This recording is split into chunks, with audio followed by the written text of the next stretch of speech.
That's weird. I hope everyone can find this video. It's not on the home page of the YouTube. It's now under like the videos tab. But hopefully it either appears under home or people do a little bit of clicking.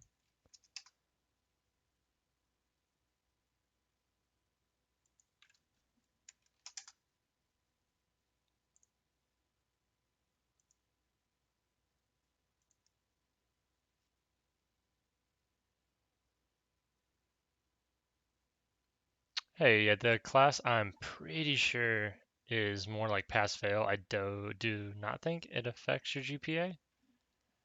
Um, I need to double check on that. But yeah, someone had that question as well Tuesday. So I'm pretty sure this is just like a primer for the follow-up course PUI, um, and for other courses you'll take in the MHCI program. And if you technically like fail it, then you would have to do it again at like the start of fall. So like while you're taking PUI and all these other courses. So I guess there is like a quote unquote repercussion if you don't pass. Um, but I don't think it's GPA affecting. But I should follow up with that. That's the last thing I heard on it, and I'm pretty sure that's still the case because that's also how it was.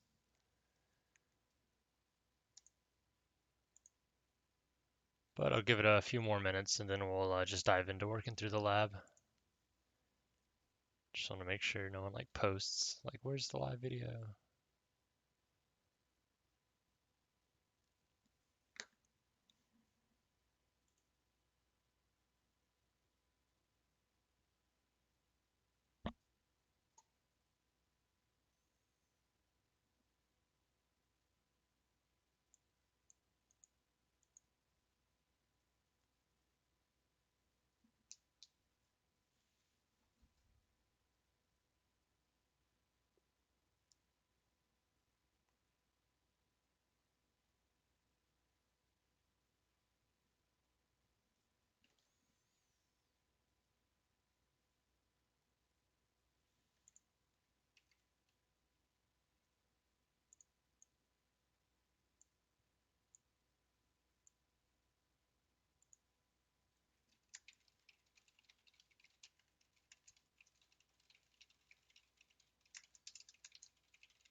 Going to try to put more like kind of chat comments or messages as I go throughout these live streams because I know at the end the video is like an hour, which is pretty daunting, and like maybe some students would want to get just bits and pieces. So as I kind of, we'll work through the lab, and then once we finish working through the lab, I'll probably put another chat thing in to give it almost like a structure timestamp kind of thing. But it's 5 after, so go ahead and just start working through the lab right now. This is kind of the style I'll be doing for all the recitations. This lab is probably the quickest one we'll have. Just wanted to get people kind of used to the structure of everything, getting used to using Python, and kind of understanding some of these basic operations. So that's kind of the intention of this lab. So expect a little more for the next labs, but still nothing that would take you as much time as a homework or anything. So I will. I'm not gonna write the answers down like you had to do for the actual submission, but I will pull up idle and work through them. Also, I had a decent amount of questions from people regarding the OLI like programming activities not really working with the like shell and interpreter in there, which is due to a pretty untimely update they did, which kind of broke most of that, and they're in the process of fixing it.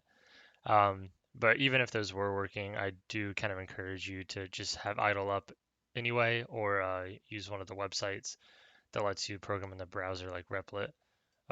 Just because the kind of like confined space in OLI. It's like, limited to like 10 lines. It gives you more freedom if you're writing an idle, and just kind of getting used to what you'll actually use when you program for the homeworks and all, I think is a little better.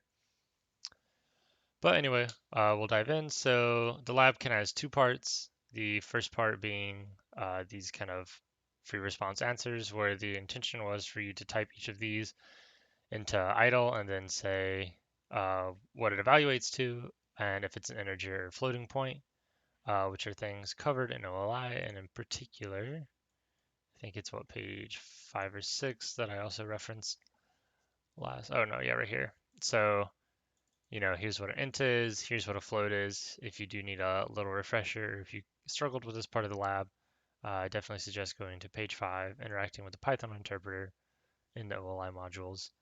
But hopefully, this is pretty clear. But don't worry if not, we'll work through it right now and clear up any points.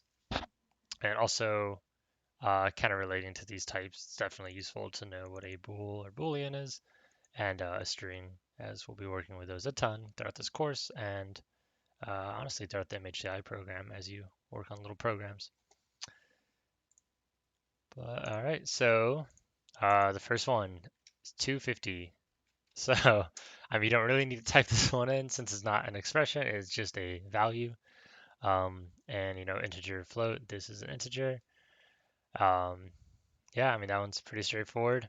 So the second one is 28, and then this symbol is the percent sign is modulo, which basically does, you can think of it as doing like division and then you're getting the remainder. So it's like how many times will this number 5 go into 28, and then like what's the leftover of that. So we know that 5 can go into 28 5 times, which will be 25, and then there will be 3 left over is like one way to think of it. But yeah, it's basically just, divide this first number by the second number, and then whatever the remainder is, you're going to pump out there.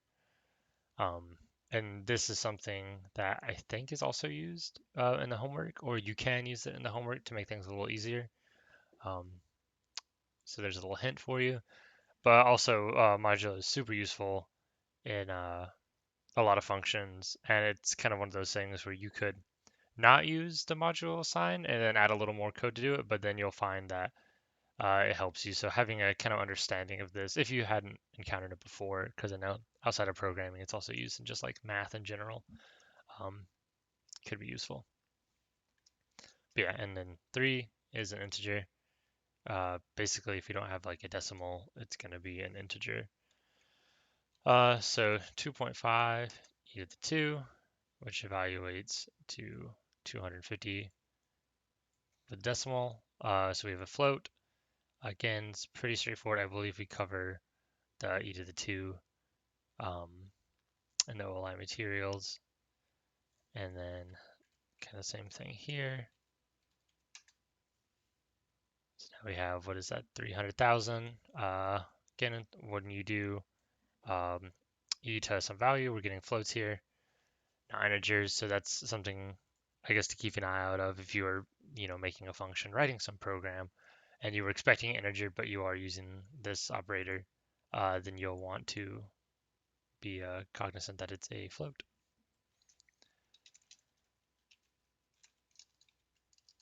Can't type. So 3 times, what, 10 to the 5th? So 10 to the 5th evaluates to, did I do that right? Yeah, 5 zeros. And then with 3 in there, so then you get that value of an integer, which is 300,000.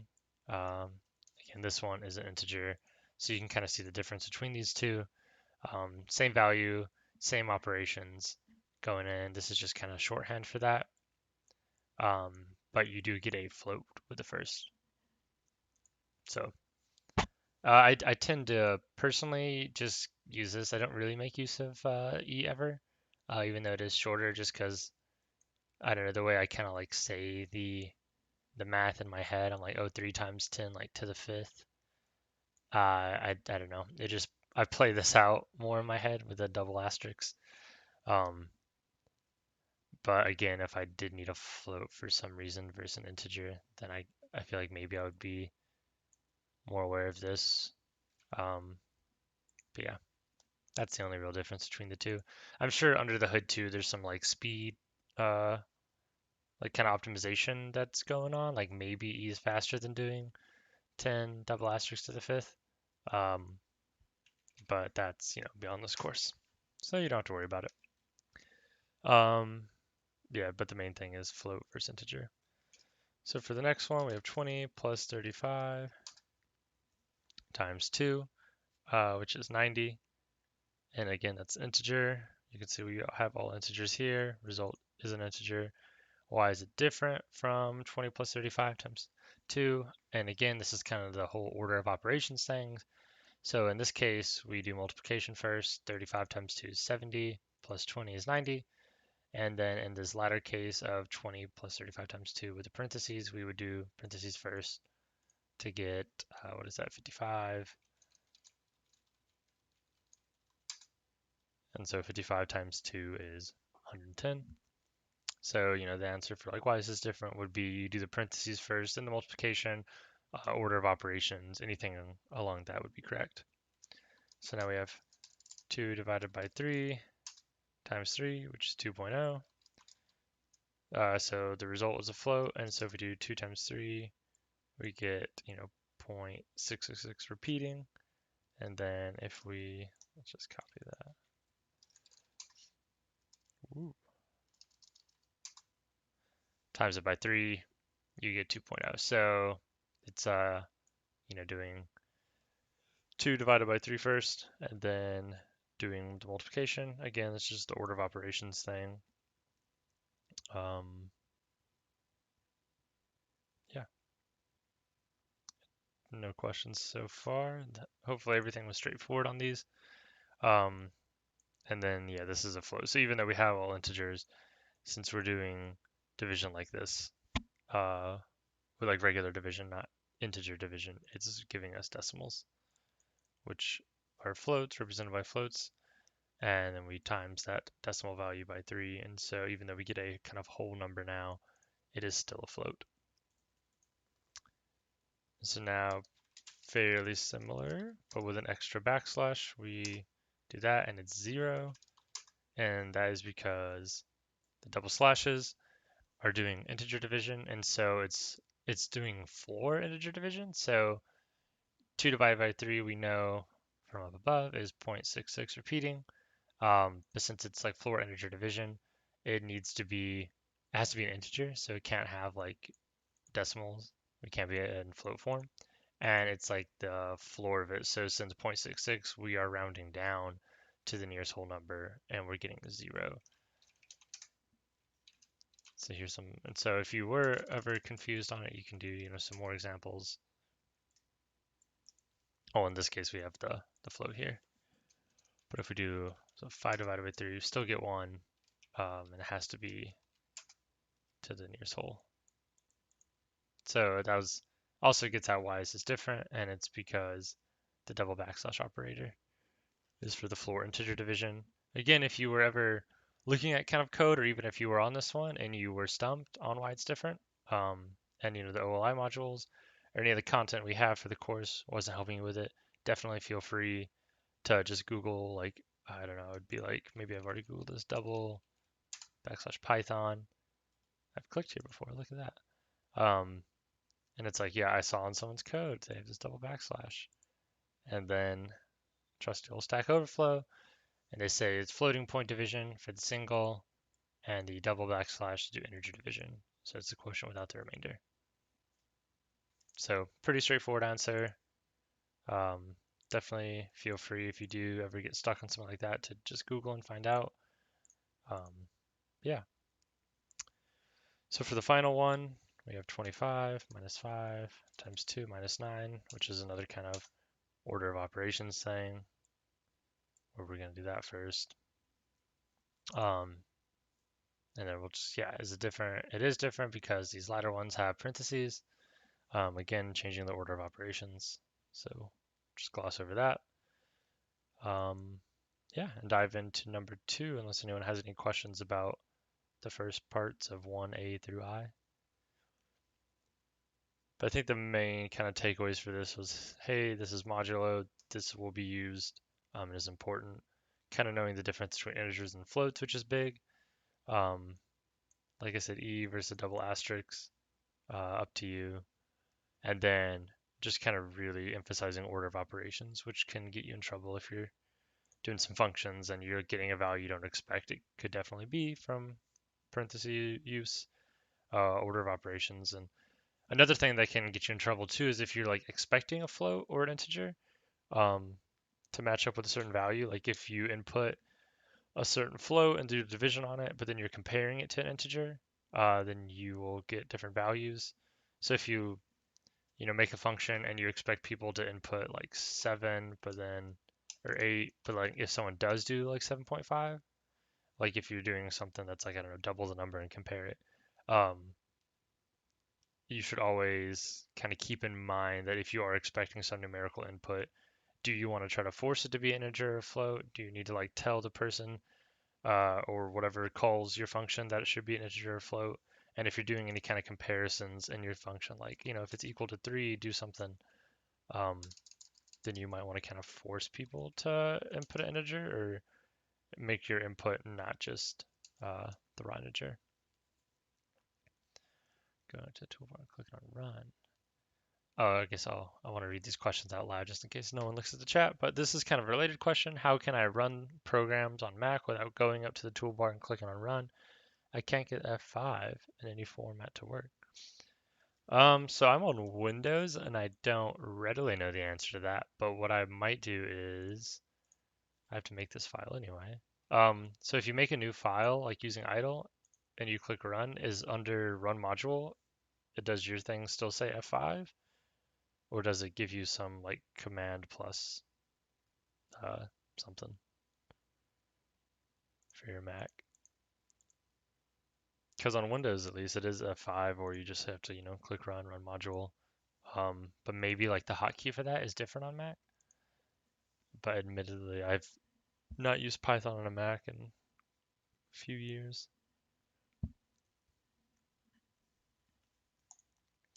But now that I have this file open, I will go ahead and save it to be called lab1.py.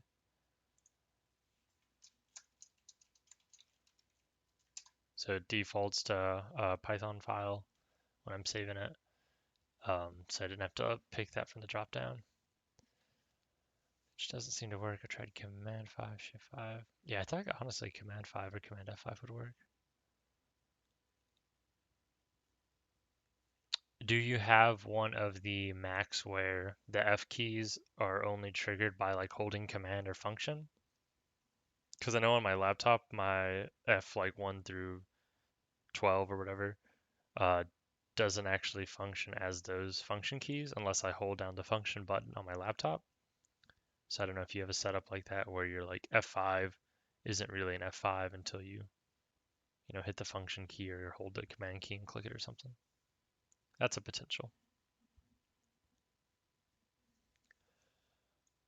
But hopefully everyone didn't have trouble creating a file. I guess if you did, I have under the module, I believe, there's instructions on kind of creating a file because I know people that have used the OLI modules in the past.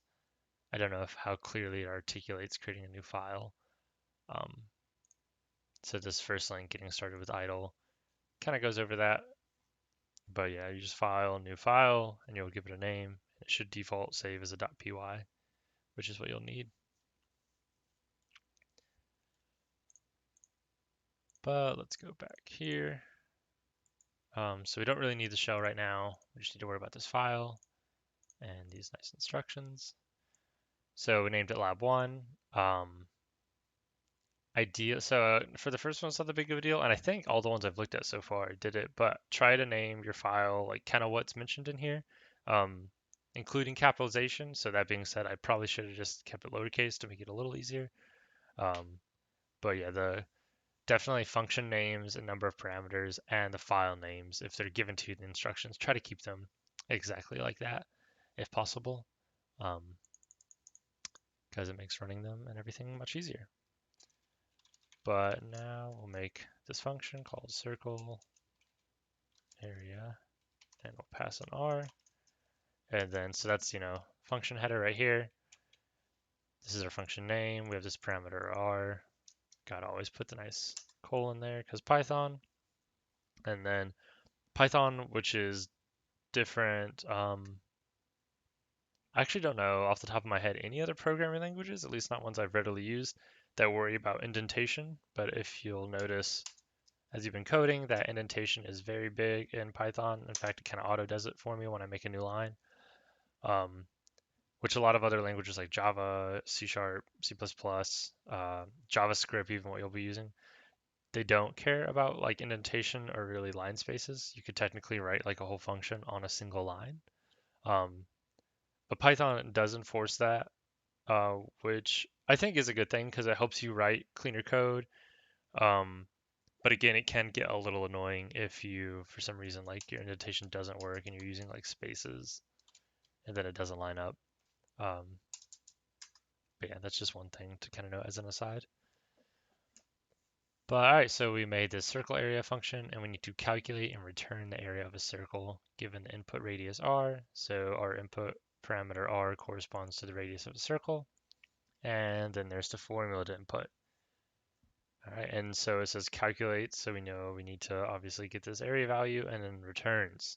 Um, so we have, oh yeah, later we ask about that. So there's print and return, which we've been dealing with for functions so far. So, I read the word returns. I might want to go ahead and write return and then, put something in. You can put none for default value, put 5, do whatever. But since this formula looks fairly concise, I'll probably just do it all in the same line and return it. So now I look at the area formula and I notice, oh, there's pi and one of these pages, I'm going to guess 7.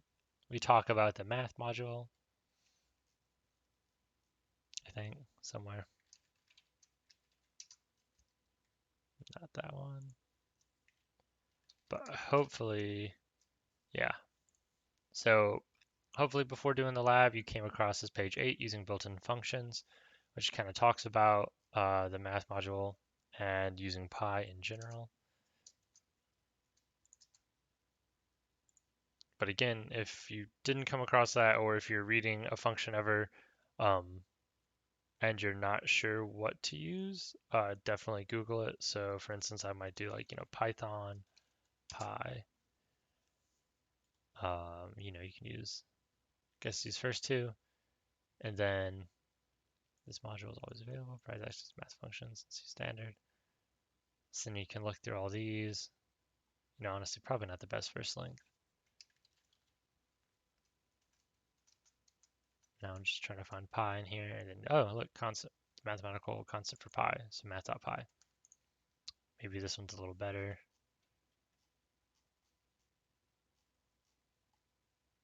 Maybe. But yeah, so definitely, if you are, I would say we probably won't use that many modules. We may get to other kind of more extensive libraries with ladder homeworks. But if you do ever see something in a formula or wonder if Python has something built in, definitely don't hesitate to Google it and try to, figure it out. So in here, I'm going to need math.py, import math. So now I have my pi value, which is the first part of this formula, which I'm returning because I need the area. And now our variable is next, and it's multiplied by pi, so times r. And then, oh, it's squared. So then, because I don't want order of operations to be funky, I'll throw some parentheses in there to make sure we square the radius first before multiplying it by pi. And that looks like it matches up to our formula.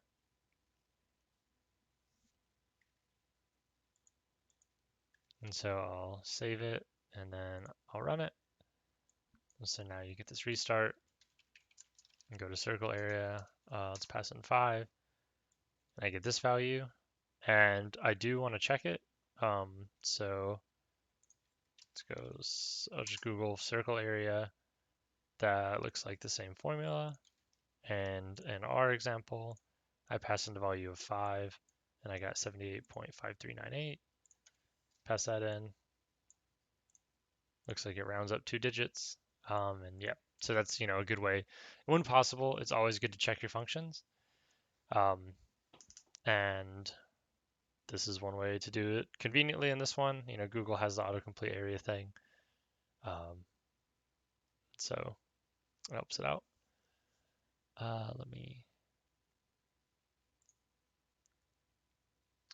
I got by name error, name math is not defined. Did you import math at the top?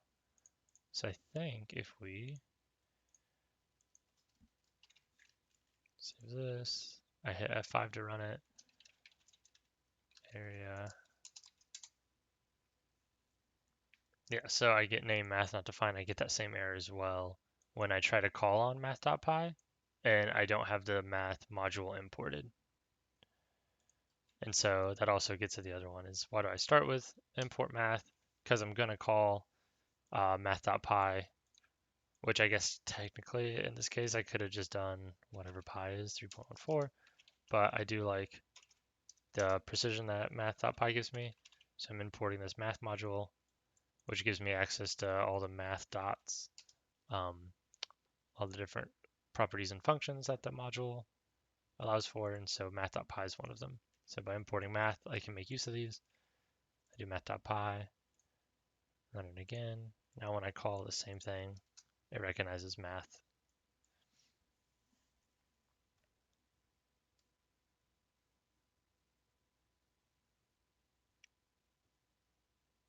Name error, name, circle area is not defined. So if you're getting circle areas not defined, then maybe the file, are you using idle for that? So someone said that they have the same function, they do circle area, type in 5, and they get a name error. And so like right now, I'm running my lab1.py file in here, and so the shell knows about it. So if I called something like I don't have a function called myfunc, so if I do that, then I get a name error because like my function is not defined in this file. So if you're getting an error that said name error for your function circle area, it's probably because the file is not being ran correctly. Because basically, if I try to run any function name um, that's not in these 4 lines, I'll get the name error.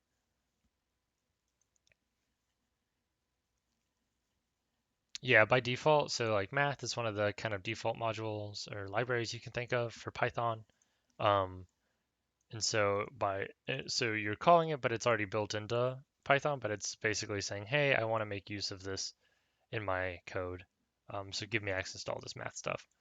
And it doesn't want to kind of, so for a lot of libraries in general, this goes to all programming. Um, like any kind of website you interact with makes use of tons and tons of libraries, no matter what programming language they're using, especially JavaScript, which is full of libraries.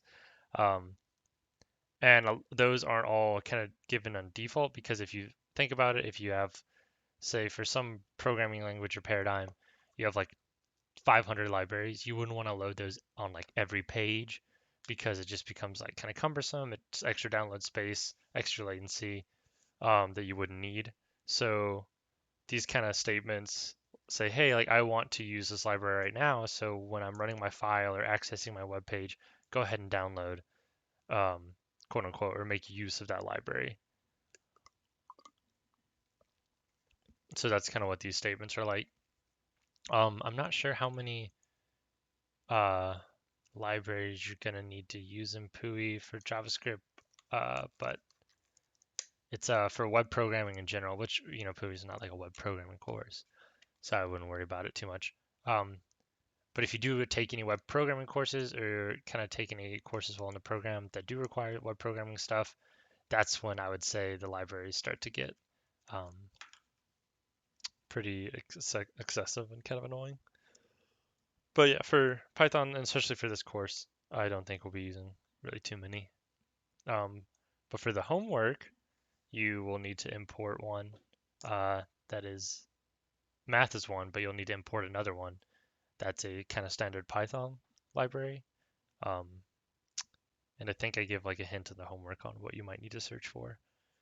but that's just trying to get at you doing some like kind of help seeking behavior and pushing you to search when given some context.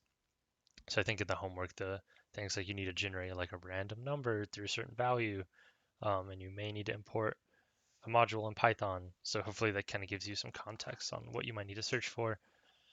And we'll go over that a little more in depth Sunday too, right before the homework's due.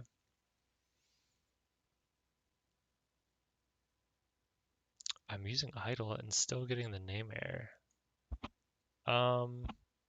So if your code looks exactly like these 4 lines and your file's lab1.py and you're running the module, I would go ahead and click it on run to make sure, and you're getting this kind of restart thing with the path to the file, and then you do circle area.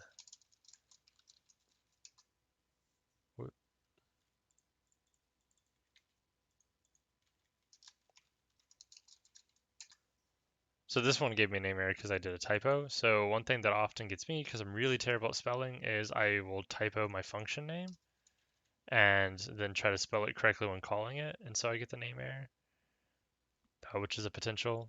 I would say that happens to me almost every time I program.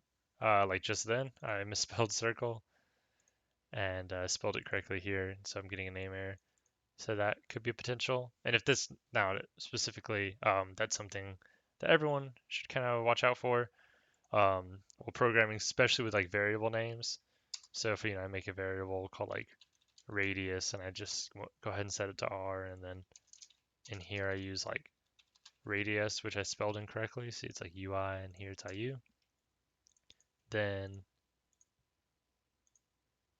of course, it needs to be saved.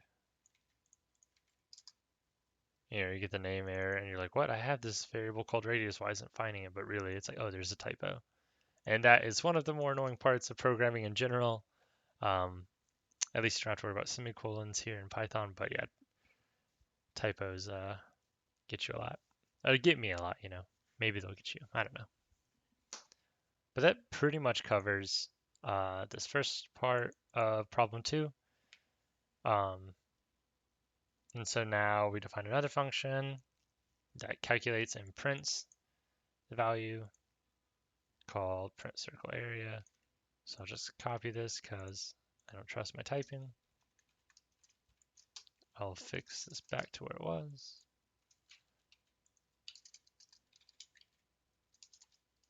So now we have this print circle area, and now it looks like we're calculating, which we have right here. And now instead of returning, we're printing it.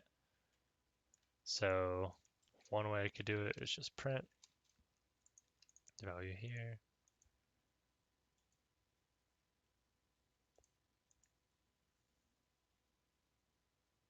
Oh, good. Glad it works. So, whoop, spaces.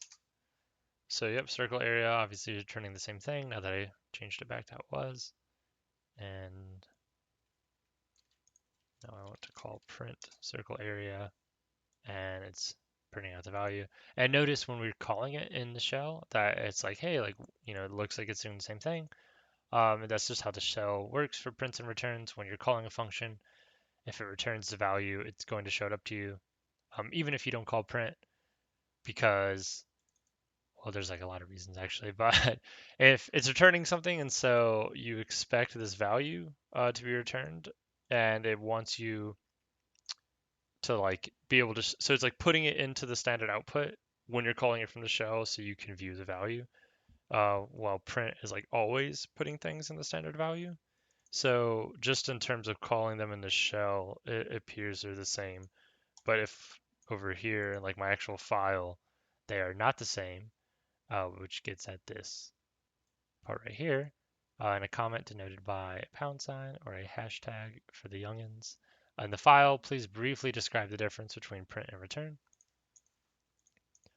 So kind of what I was getting at, actually before I dive in there, one thing you could also do is, since we already kind of have the calculating value, but we haven't really explored this much, but we will next week, is you can call functions from other functions.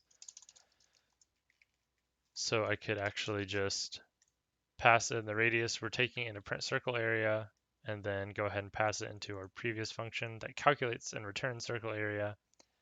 And so it was the equivalent of kind of what I had it at. It's kind of annoying, it does it line by line. But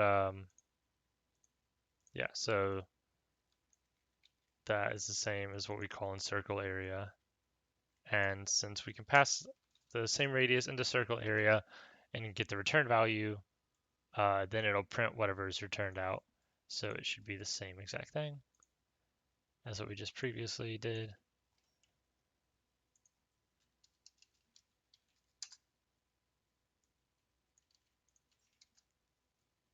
And it is. And so this is just printing the value. So you could do it either way. Yeah, and we'll dive more on like calling functions from other functions, which is a huge part of programming in the following week. But I think it was mostly avoided this week, although I believe one of these pages did kind of get into it when calculating the area of a shape. So, both ways are correct. Just something to kind of note. What do you mean by standard value? I don't know what I meant by standard value. I'm sorry. I don't remember saying standard value. But I can dive into the differences though for the next part of print and return. So print returns the value. So we calculate this, right? And then we get some value. Let's say we get 10. And then now when I call print 10, it puts this value 10 into like this like standard output and input for a program. And that's basically just saying, hey, what print is saying is, hey, display this value, right? And so in Python, the display from print kind of goes into this thing called like standard output. Um, and one way, like when I call it from shell, if I call print 10, it's saying like, hey, just show this value basically. Whatever is in here, um, go ahead and display it, but we don't really have a value assigned to it because like x equals print 10 is not the value, is not the same as this, because this is like assigning it to the value of 10, because 10 holds a value here, but print is just basically saying, hey, display it, but it doesn't really have anything backing it underneath it, if that makes sense. And then return is actually like assigning the value. So if I have a function so I'll just make a new one, def return something, let's return 10. And then if I have def, let's do another one right here, print something, print 10. So if I want x to have the value of 10, I have to have this return here because it's basically saying when I do this, which return is not actually a good thing to use in a function name because it's a keyword. But for the time being, I did that. Return something. So now x will hold the value of 10 because, when it's executing this, it says x. Okay, so we have this variable we haven't used before. We'll instantiate space in it for it. And now it says a single equal. So it says, okay, we have this variable we just made x, which has nothing assigned to it. We see this equal signs. We're doing assignment. And it's like, what are we assigning it to? And then then it says, okay, well, this function returns something. So then it goes to return something. And it looks and it says, okay, we're returning 10. And so it sees this keyword return, and now it knows, okay, this is getting like almost like into the lower levels of like bits and bytes and stuff, but it's saying we have this like value of 10 now in the code, and we are returning it. So it's not saying, hey, like just show this to the user. It's like actually making space for this value of 10 within like the bits, and it is passing that back here. And so it's the equivalent of doing that, if that makes sense. And also too, which I think somewhere in here, I don't really want to fish for it, goes over the value of print and return as well. Maybe even in here. Oh yeah, maybe I'm on the page. It prints the content of the screen. Yeah, we talked about that. Yeah, so it's like about the value versus just like the display of it. Um, and then I bet return versus print Python. A formal difference.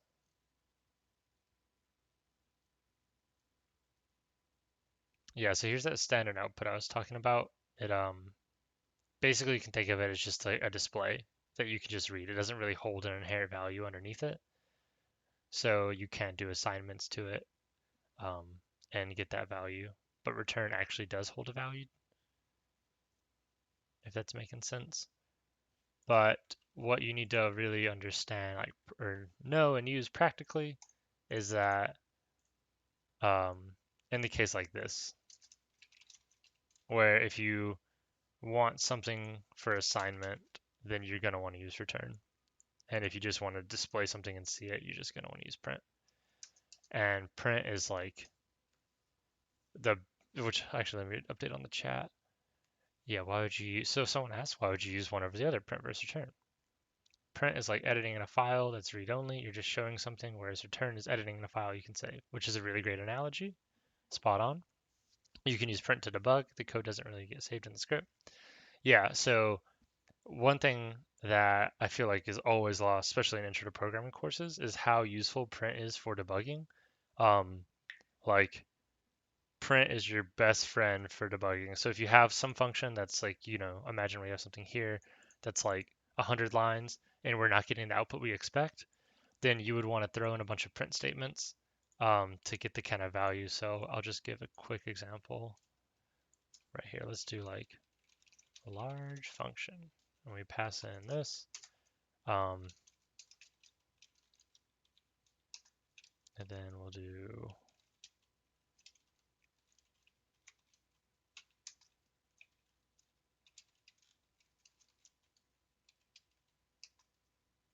and then let's say we want z to equal, I don't know, like 50.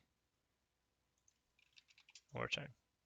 So if z equals 50, then we're going to get true. Otherwise, we're going to get false. And then let's say in my program, oh, someone said for this function, if I pass in 10, then I should get true. And it's like, well, I'm getting false, but like, I expect to get true. Hold on. And so then you go back to this function and you're like, oh my gosh, what do they have all these operations? Z equals 50. So it's like, So then it's like, well, let's print the value of x here so that I know what it is at that point. Print the value of y here, and let's go ahead and print the value of z here. Because, or I mean, you could write it down, but the print statements are nice, especially for huge functions. So now I type it in. Whoop.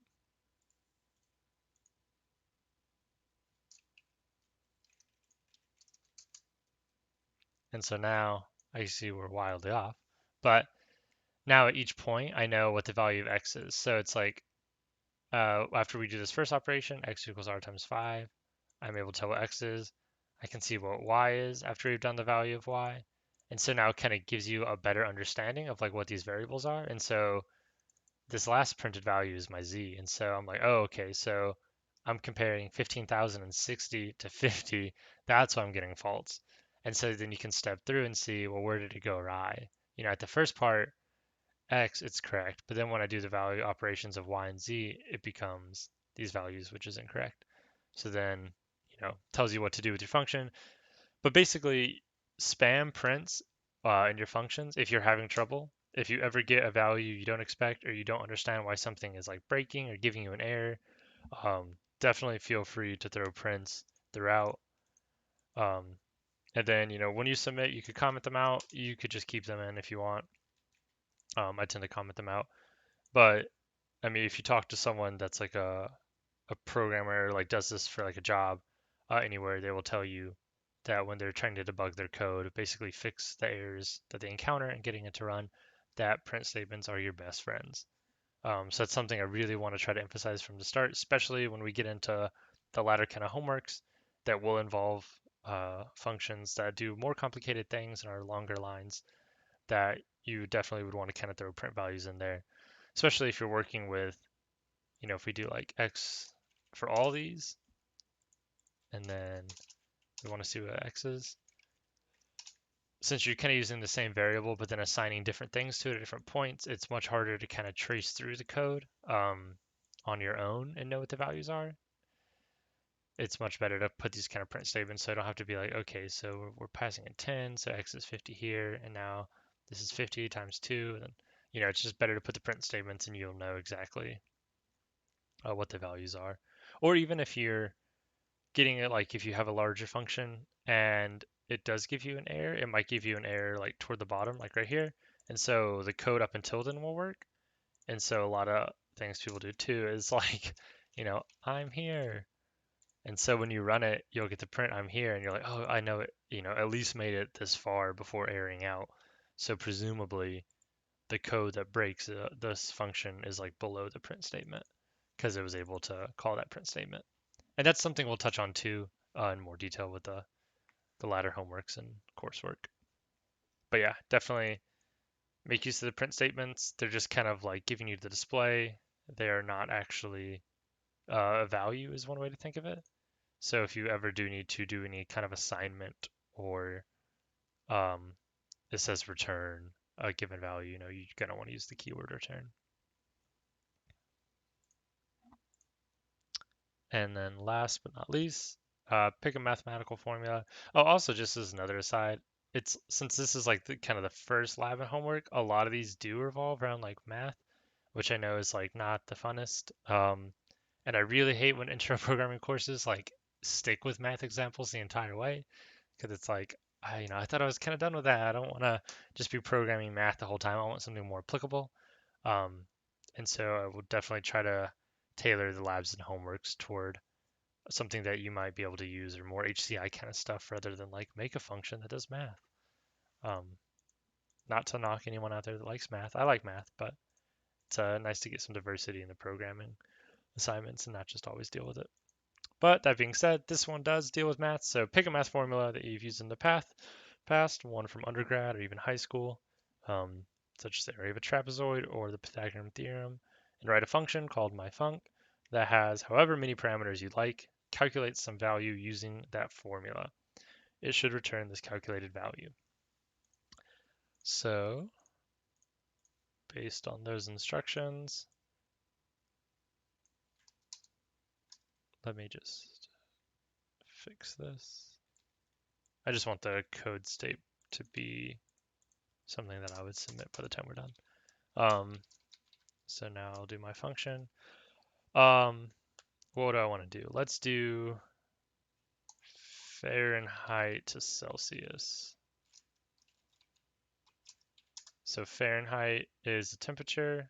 I mean Celsius is too, but it's like how you measure temperature. Fahrenheit is used in the US and probably some other places. Celsius is definitely more commonly used. Um, but I myself am terrible at really knowing how Celsius is kind of converted. I know 32 is 0 in Celsius, but that's about it.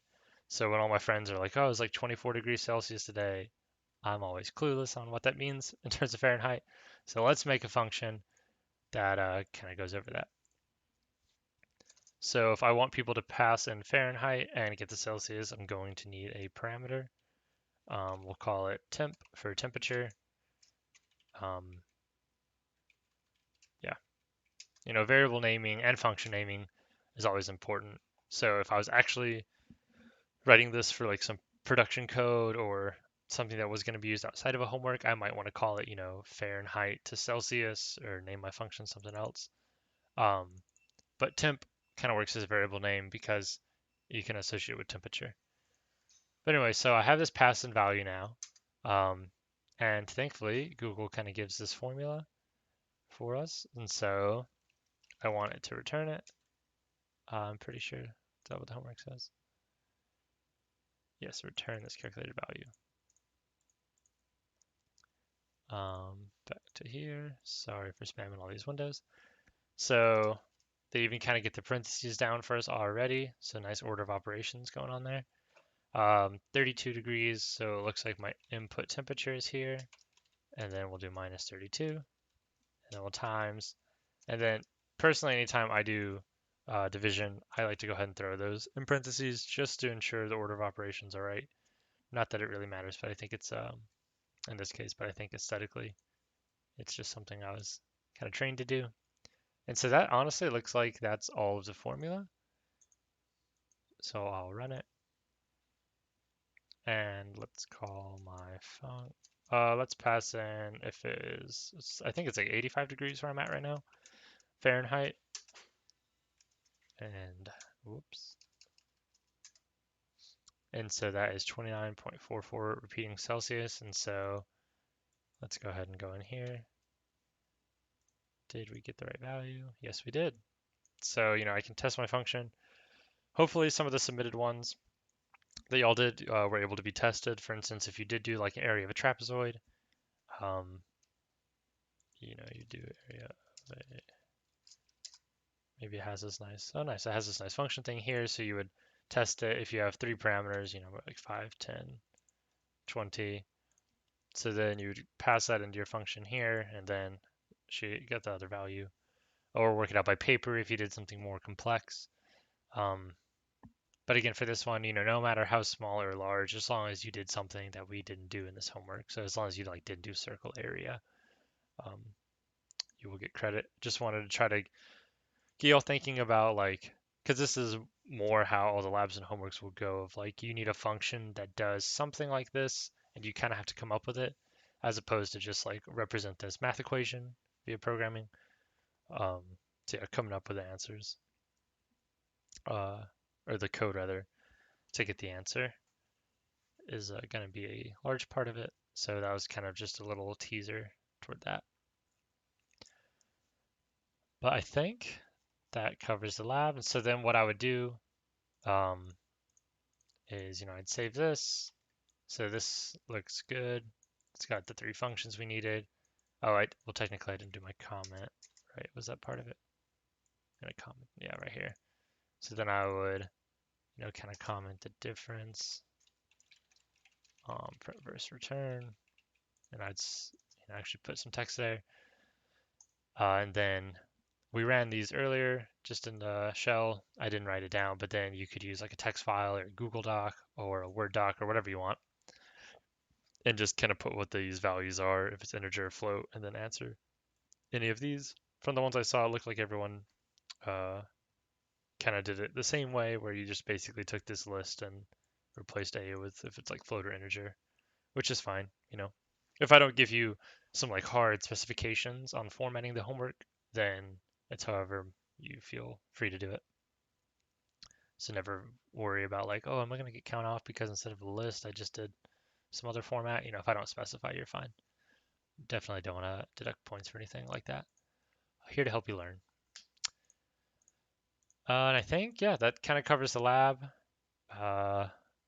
Thanks everyone for kind of participating in the chat that was here, for tuning in, for asking and answering questions. If you have any other questions about the lab, feel free to ask them now.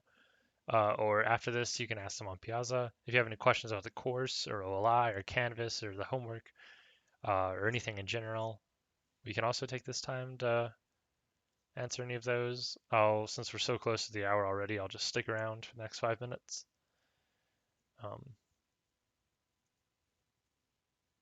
Can you do int root of x without import math module? Like the square root? Is that what you're talking about?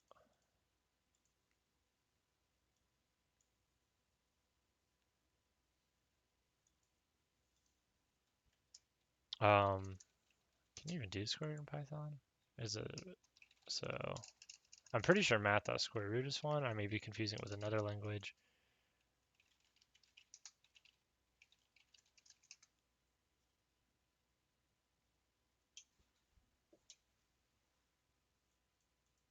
You can also, is square root the same thing as this?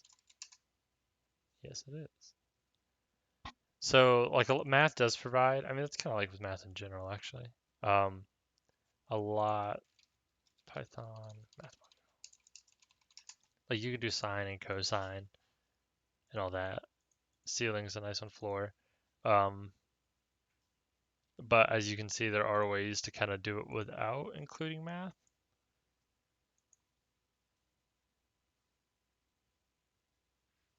Like here's the log ones.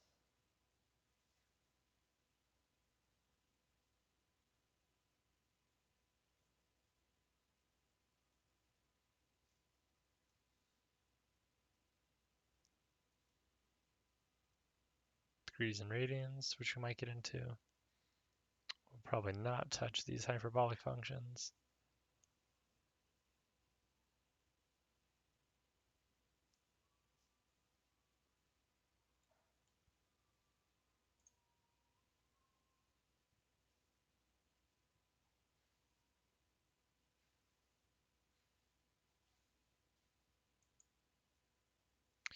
But yeah, if you're ever, because we do ideally use another library for the homework. So if you were curious what all that entails, I would definitely encourage Googling that. In fact, I think it's actually to do the homework exactly correct for one of these functions in particular, you will need another import on a certain module, and you'll need to call something for it that we haven't covered in OLI. And so that will entail kind of looking at some documentation similar to what we were just looking at for math. And again, if you get stuck on that, or you're like, I searched for this and I couldn't come up with it, or I did get the import for so and so, but when I call it, I'm not getting the right value, definitely post on Piazza or Sunday for the office hours. We can go over that. I'll try to make that one more homework oriented. Um, and yeah, it actually did. It looks like I thought we'd go a little quicker on this, but it's fine because I like working through things and kind of going on these tangents and just showing how I kind of go about programming and making mistakes and trying things out and all that.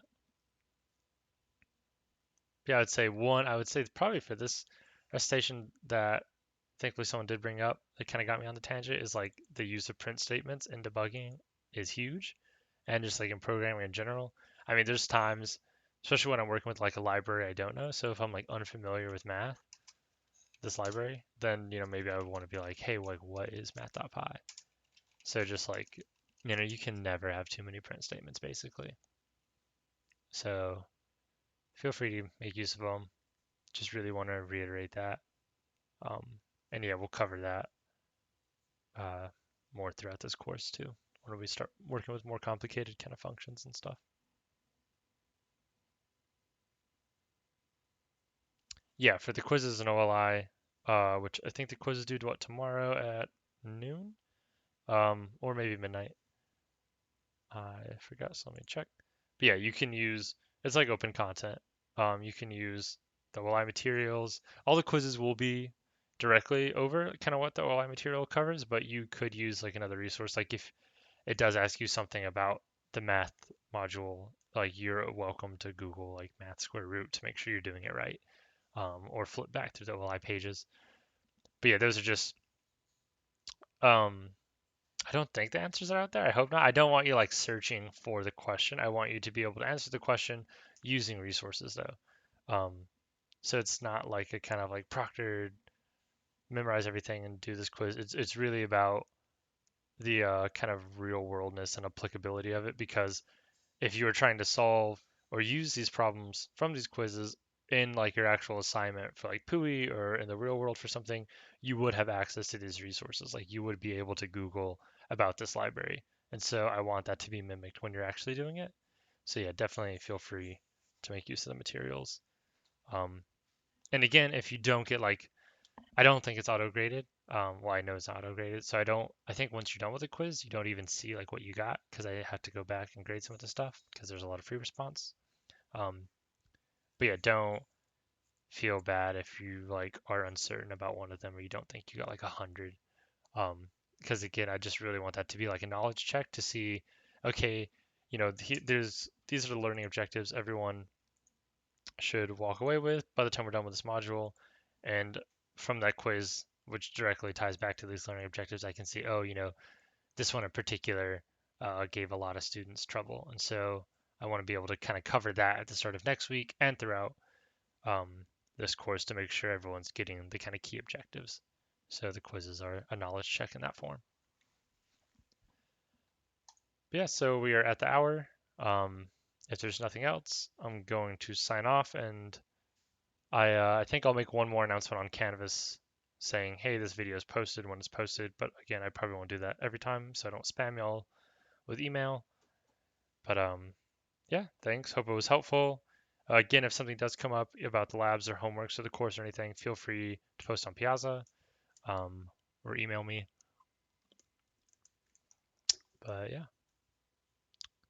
we just yeah. So once you, so I don't expect actually everyone to do the screenshot, but it just makes like grading way easier for me. So if you just finish it and then there's like several screens you could submit. There doesn't have to be one in particular, but like right when you're done, it kind of gives you a screen that says you're done and like your attempt 1 of 5.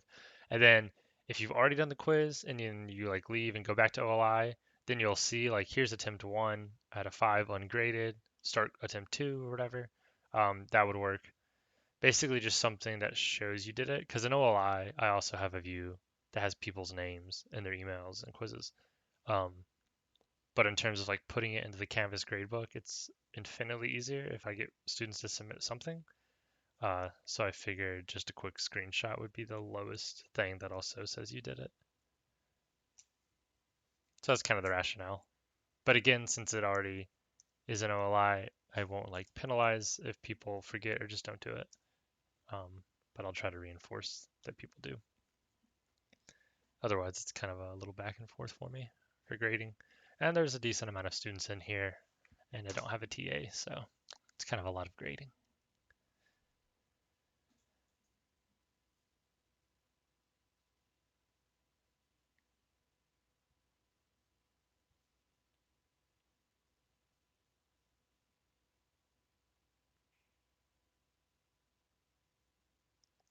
Oh yeah, I totally looked over that. I'm sorry, Parker. Yep, no problem, y'all.